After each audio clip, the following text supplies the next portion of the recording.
Hi, and welcome back to Steak. You're with Dawn Williams. Let's cook it up. Okay, off you go. Okay, so let's say, so originally we were talking about Revelation 12. If you can pull that up, please. I think it's back by the first tab. Yep. I was going to wait for it to pop up here. So here we're talking about the birth date of Yeshua HaMashiach. People will go, what? You're crazy. No, because Genesis 1:14 tells us, and if you can click on that, Dawn, because we'll probably have to go to that just to espouse this clearly. Where did you want to go? I don't know where it is. It's What was it? Genesis 1:14. There. There you go. So, and God said, let there be lights in the vault of the sky to separate the day from the night, and let them serve as signs to mark sacred times. Let them serve as signs to mark sacred signs. So this is talking about the creation of the moon, the stars, and the sun, the luminaries. So let's go back to Revelation 12, please. We're going to show you some sacred secrets here. A great sign appeared where? In heaven.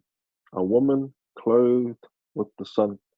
So Virgo, clothed with the sun, with the moon at her feet, and a crown of 12 stars, aka angels.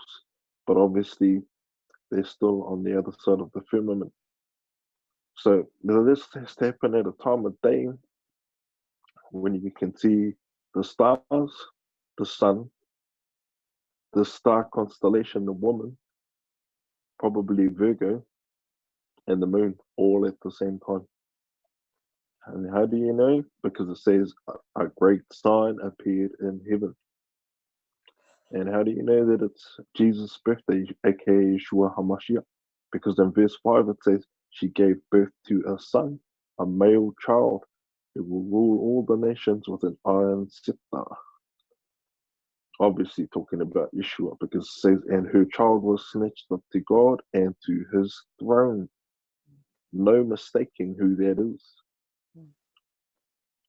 Now, let's go to Leviticus 23, please.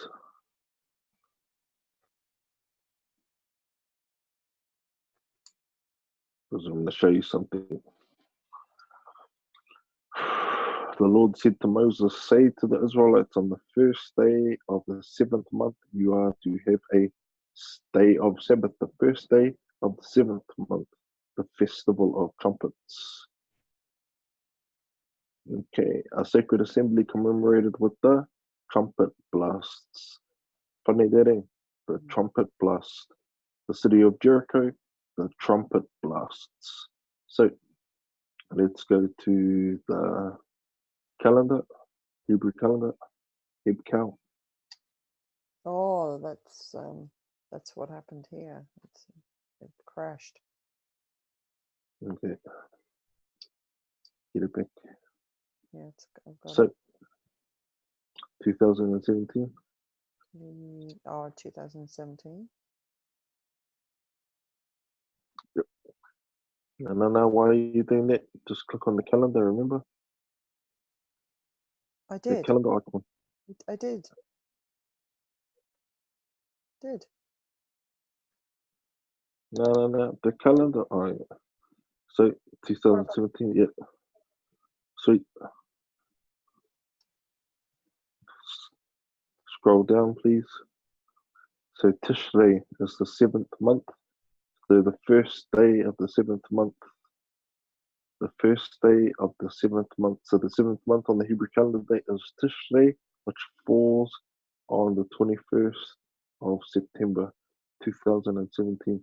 Now go to your moon calendar and show us what's going on there.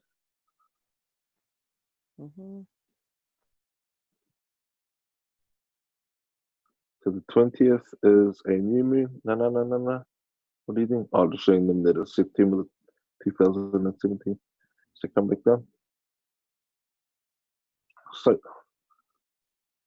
the 20th, 21st, 22nd is the first sliver of the new moon. Now, if you know your law, if you know the Torah, and I'm going to keep going back to Moses, just like Yeshua said, beginning with Moses. If you know your Torah, Leviticus 23 is talking about the first sliver of the new moon. That's when the ministerial servants in the watchtower used to blow their trumpets. They used to blast them, and that signaled in the Feast of Trumpets, Rosh Hashanah. Now, let's go to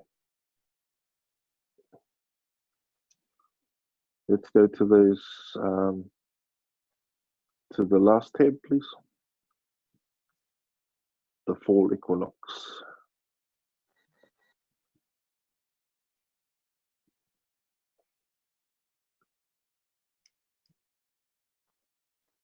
The fall equinox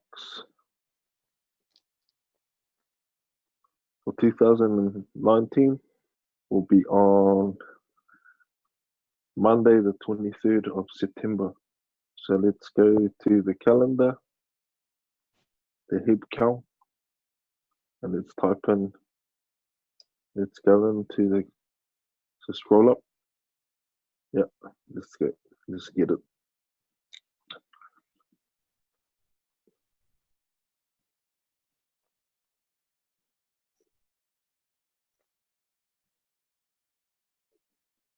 Scroll down. What date? What date does the equinox happen on? Oh, sorry. No, 23rd, right. 23rd of 23rd of September. Okay, so go back to, so go to your moon calendar.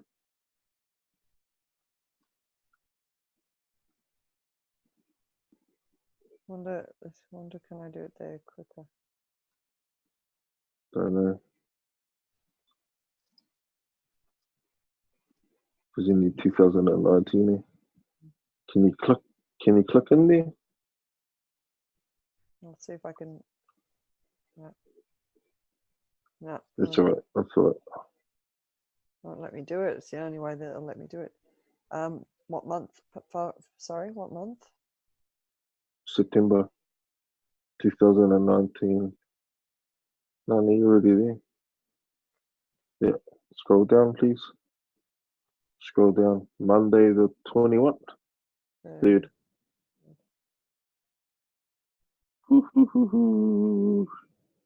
So that's a half moon. Yeah. Yeah. So on that day,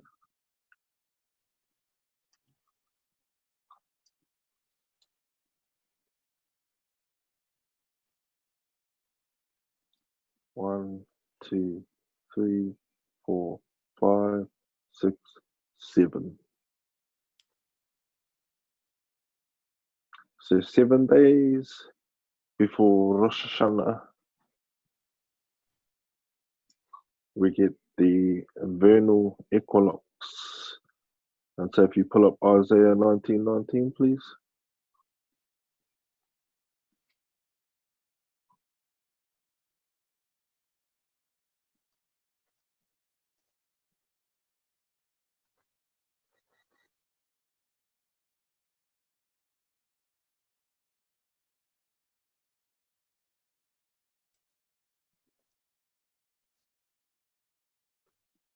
Scroll down.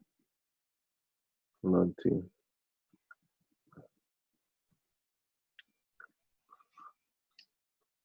And that day there will be an altar to the Lord in the heart of Egypt, and a monument to the Lord at its border. It will be a sign and a witness to the Lord Almighty in the land of Egypt. Now, we already did this last night because we did a study last night. Was it last night or the night before? Night before. On the Great Pyramid of Giza being the New Jerusalem, the holy city coming down out down from out of heaven from Yahuwah, the same city as Hebrews 11 that Abraham was waiting for.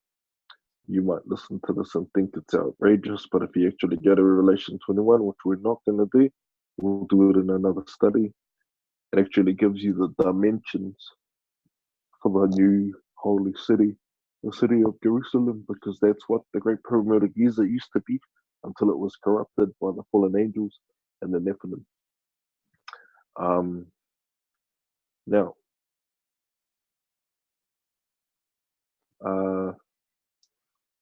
if you look up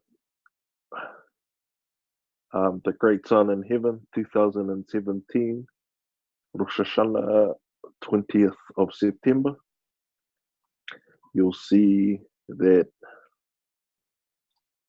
you just type it in. Okay. Great Sun of Revelation 12, 2017. This is what great sign of Revelation 12.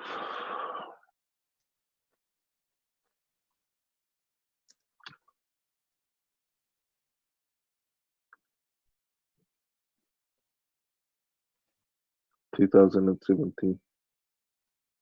So if you go down to the second one. Oh yeah.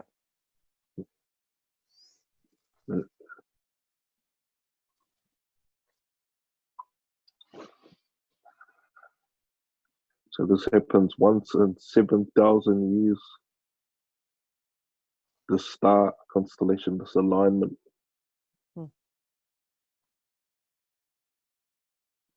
Once in 7,000 years.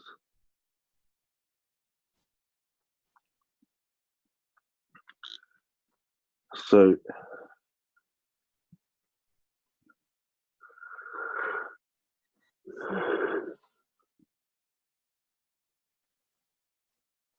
this is a real astrological occurrence. Wow. So this actually happened in 2017 on September the 24th. Oh, no. So they've got the software now, right? I've forgotten what it's called. Star something. Because I was right into this at that time. I was actually living in China, and I was on top of the tallest building in Shanghai watching this happen. So I watched this with my own eyes.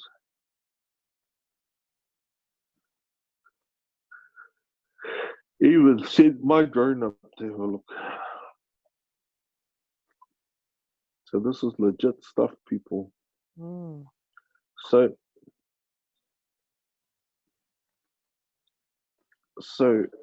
wow. So this is what everybody is missing. We're forgetting to look into the heavens to look for these signs. Yeah. That's amazing. Because we're too busy listening to garbage pastors from churches who have no idea what they're talking about. I have no problem speaking the truth about these people. Dawn's a little bit more diplomatic than me. I'll just call a spade a spade. Fact is fact. Everybody's growing in revelation. Some are ahead of others. Some are way ahead. Yeah. So 2 Thessalonians 2:11 talks about the Antichrist and the great deception.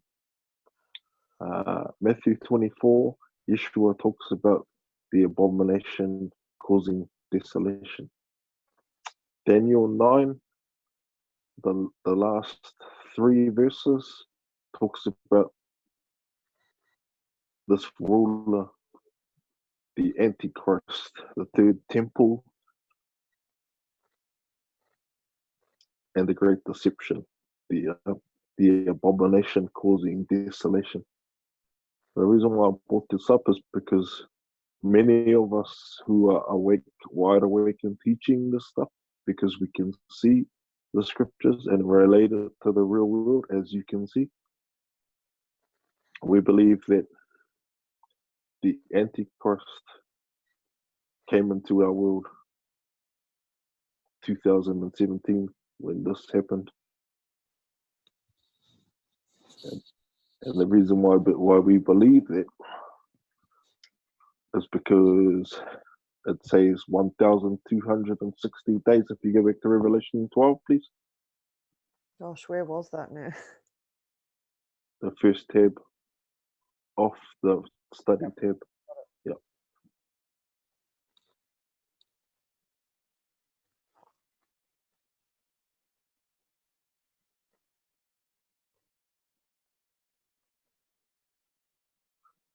How many years is 1,260 days?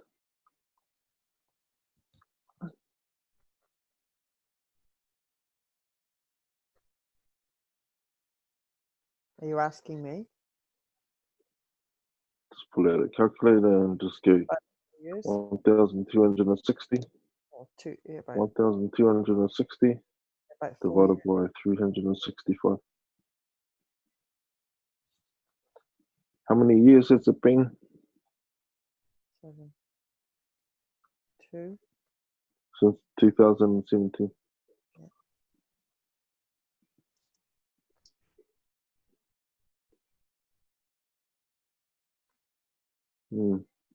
So this could be 3.5 years. Yeah. 3.5 years after that date, 2017. Could be the day that the Great Tribulation begins. I'm not saying it's going to be, but it could be. What makes me say that? Because it says in verse 6, the woman fled into the wilderness to a place prepared for her by God, where she might be taken care of for 1,260 days. So it hasn't even been 2 years yet since this. It's coming up 2 years.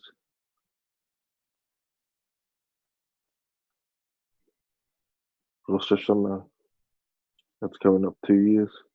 Then another year and a half. We'll see what happens in a year and a half. It wouldn't surprise me at all if the Great Tribulation happens. Now, let's get back to the study, please. Oh, by the way, the reason why we were looking up the fall equinox is because at the equinoxes, the Great Pyramid of Giza shows its 8 sides. It's the only time of the year that it shows its 8 sides is at the spring equinox and the fall equinox. And it is no coincidence because the spring equinox this year happened on a full moon and it fell on Purim. And if you don't know about Purim, then you should learn about Esther. And then the fall equinox happens 7 days before the Feast of Trumpets on a half moon. Anyway, just things to be flabbergasted about. So we know that angels appear to us as men. Yeah, let's check that out.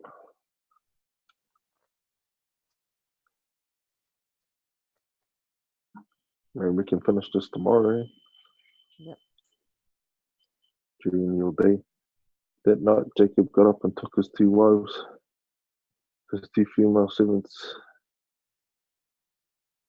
and 11 sons, and crossed the ford of the Jabbok. After he had sent them across the stream, he sent over all his possessions, so Jacob was left alone, and a man wrestled with him till daybreak. When the man saw that he could not overpower him, he touched the socket of Jacob's hip so that his hip was wrenched as he wrestled with the man. Then the man said, "Let me go, for it is daybreak." Let me go, for it is daybreak. Let me go, for it is daybreak. You know something I noticed? Mm. Angels only visit men of God in the twilight. Mm. Because if you go back and look at Daniel 9, it's the evening sacrifice. Mm. Let me go, for it is daybreak. So they don't like being around during the day. Mm. They always seem to come from twilight onwards, from sunset onwards. Mm. But Jacob replied, I will not let you go unless you bless me. The man asked him, what is your name? Jacob, he answered. Then the man said, your name will no longer be Jacob, but Israel, because you have struggled with God and with humans and have overcome. So this is obviously talking about Jacob wrestling with an angel.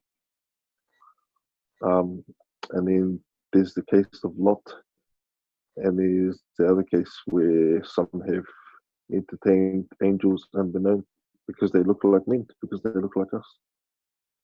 And that's a transformation they take from stars that we see in the heavens to when they cross over into our realm. Mm. So let's go back to study, please.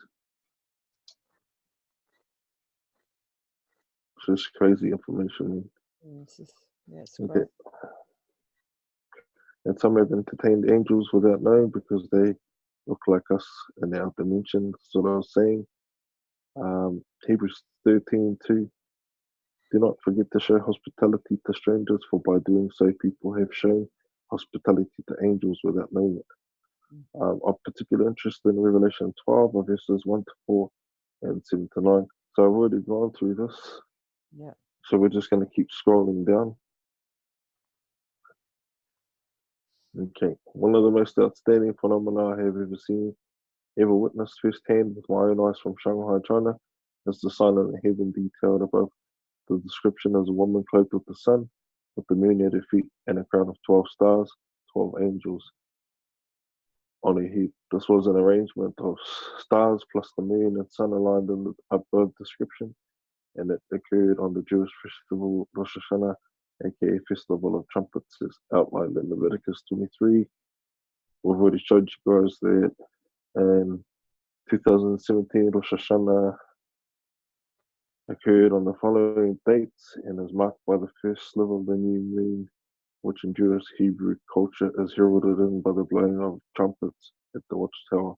Of significant note is that there is a festival being conducted that Yeshua and his disciples were celebrating when he made the following statement at Matthew 24. Verse 1 reads, Jesus left the temple and was walking away when his disciples came up to him to call his attention to its buildings. The Jews only went to the temple when they were celebrating the Moedim, aka appointed times. So let's click on that.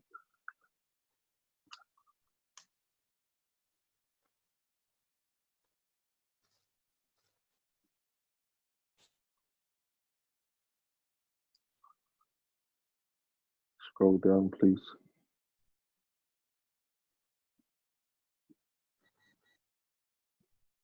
Not so delayed now. Mm. Okay.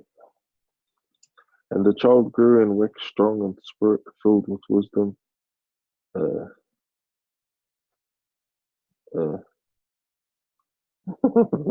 haven't. That's way too far. Ah, okay. Sorry. Mhm.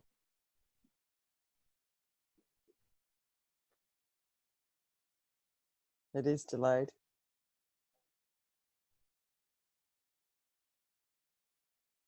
Is it delayed on your side too?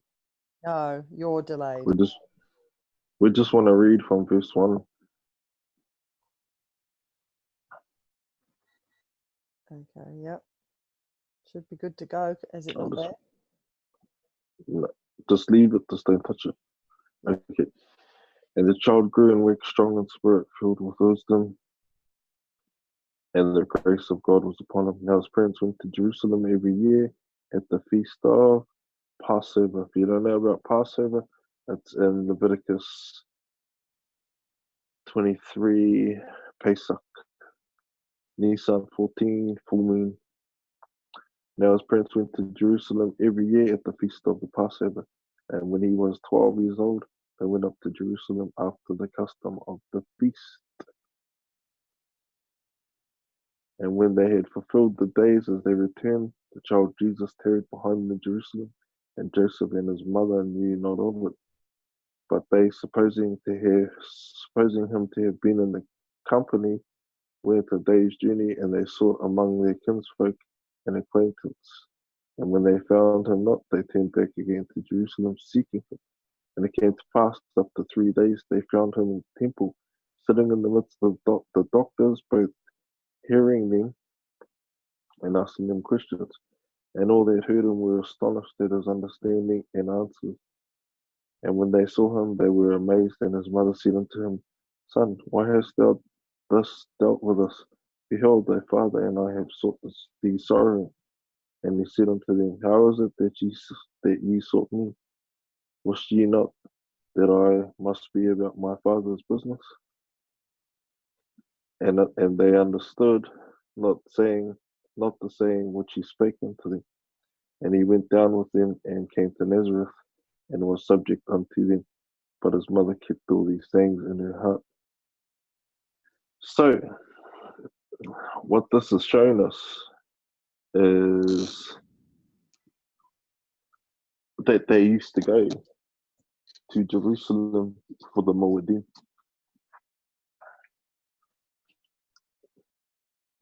And if we go back to the study, because it tells them that they all went up to Jerusalem to Passover. Otherwise, they just taught in synagogues. So what I'm doing is distinguishing the difference between the Moedim, which was in Jerusalem at the temple, and then Yeshua teaching in Nazareth, because Nazareth is not Jerusalem. So when they went attending the Moedim, he was teaching in the synagogues in Nazareth. So if you click on that,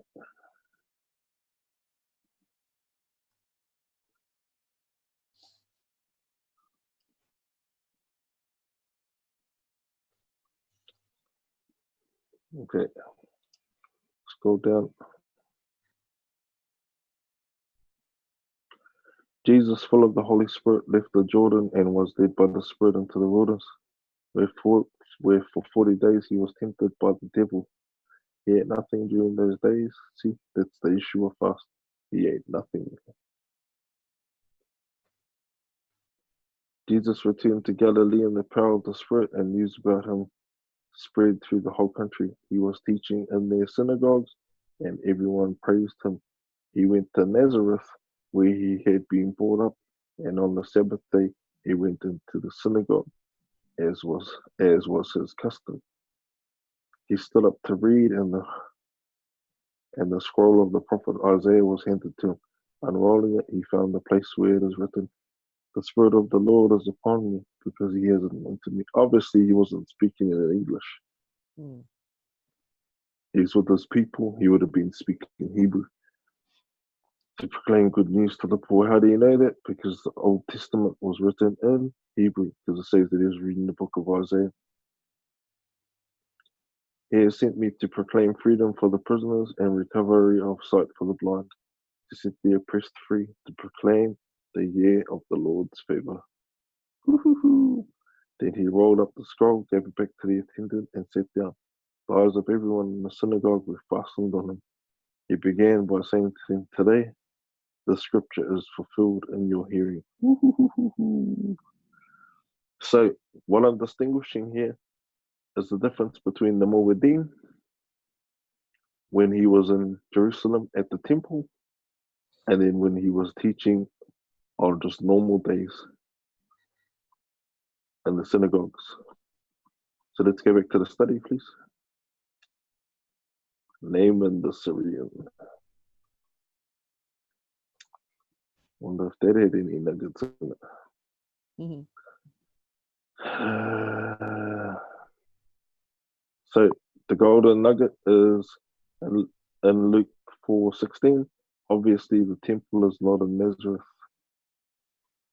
So the golden nuggets are in verses 42 and 43, where Yeshua warns his disciples to keep watch, knowing full well that they are familiar with the Feast of Trumpets, aka Rosh Hashanah, and the specific details about the watchtower.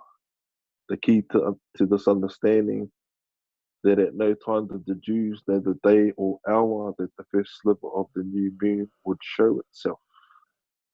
Because they didn't, and that's why they used to celebrate it for 3 days, because they had no idea which one of those days it was going to happen on.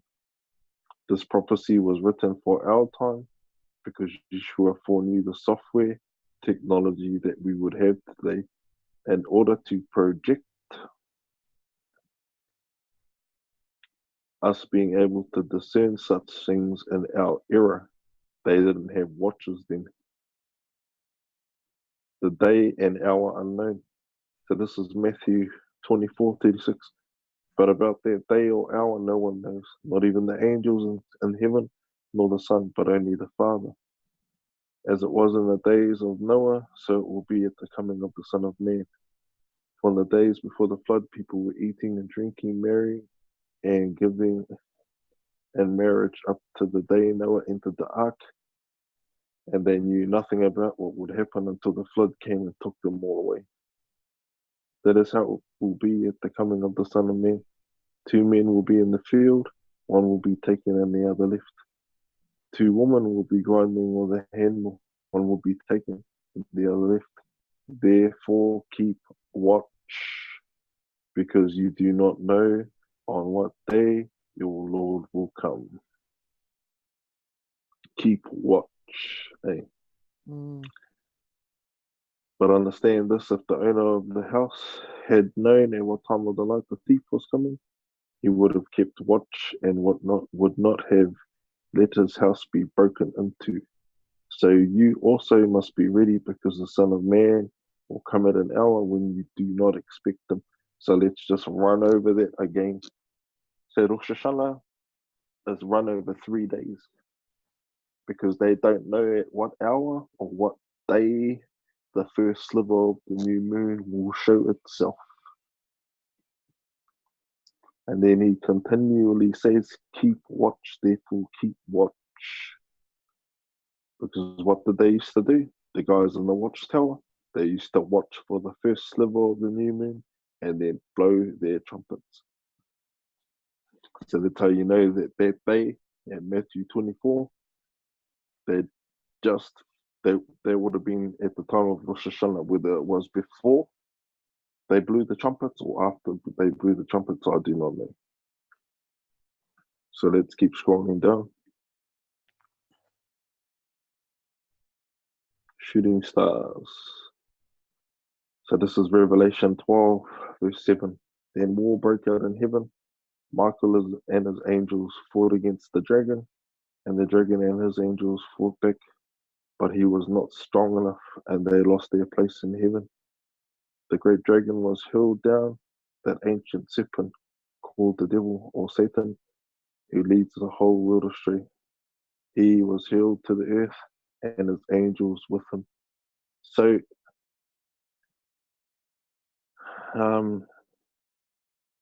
so it doesn't tell you how long that process takes or took.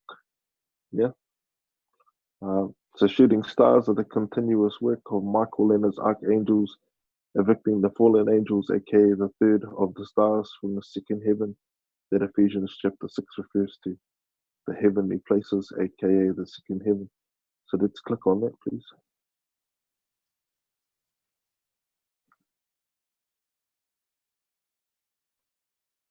If you go to verse 12.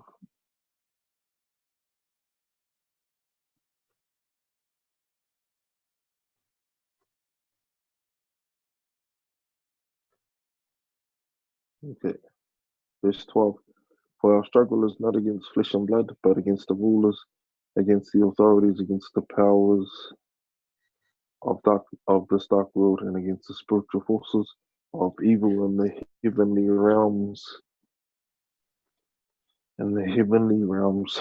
So that's not talking about the throne room, because Lucifer, who used to be the anointed cherub, he was thrown out of the throne room. And Job, it says that he'd been roaming up and down here and there in heaven and in earth. And that was post the fall at Eden. So he'd been kicked out of the throne room, but he was still allowed in heaven, in the second heaven. And so that's where him and his cronies were until after Matthew 28, I think it's verse 19. Let's open that up, please.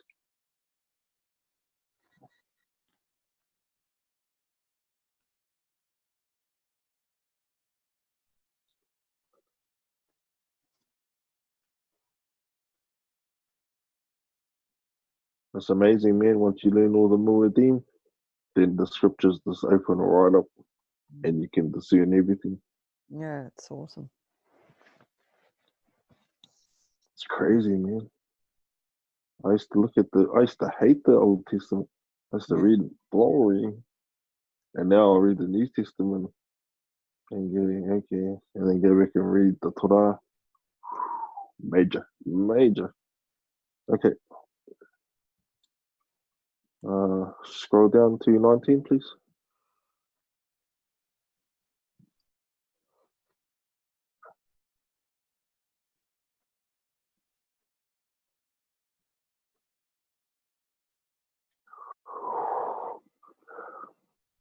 Okay, 19.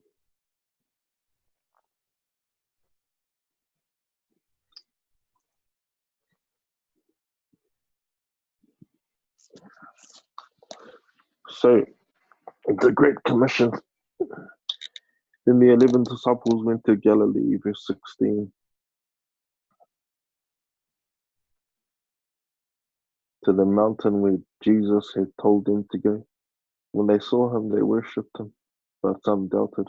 They probably Thomas the doubter. Then Jesus came to them and said, all authority in heaven and on earth has been given to me. Now catch that, man. Catch that. All authority in heaven and on earth has been given to me. So go back to the study, please.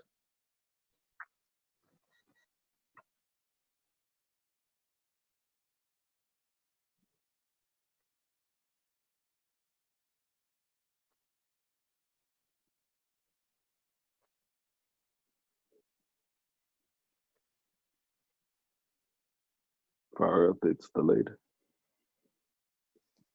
Okay. Scroll back up, please. Just to the green.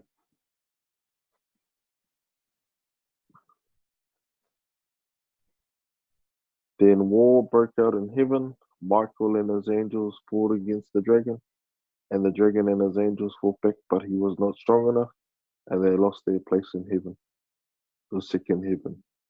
The great dragon was hurled down, that ancient serpent called the devil or Satan, who leads the whole world astray. He was hurled to the earth, and his angels with him. So post-resurrection, Matthew 28, verse 19. Yeshua says, all authority has been given to me. Where first? In heaven, and then in earth. So Yeshua gives Michael and the archangels their commission. And this is their commission. Cast the Lucifer, Satan, the devil, out of the second heaven down to earth, and do the same to all of the angels who have followed him, a third of the angels. And so now, since post-resurrection, you see shooting stars, that's what you're seeing. You're seeing these angels being thrown out of the second heaven. So let's scroll down, please.